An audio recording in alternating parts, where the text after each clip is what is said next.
back in the creek. So we're just down here trying to find a few specks, kill a little bit of time. I think I'm gonna head that way. So I moved a little further upstream, and we had gigantic rains. See the trees that came over? I've been crawling through those just to get up here. But you see, behind all these big rocks, we got these gigantic piles. And I know it's probably just wash, but I'm gonna try and see if there's anything in there.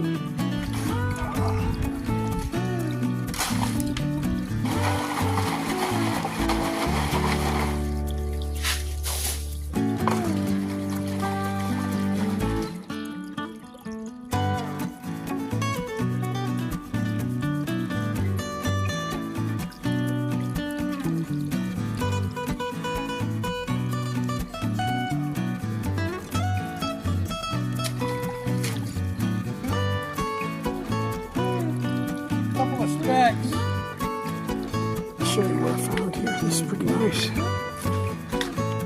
Okay, it's right, there's a couple of them and they're right in front of my finger.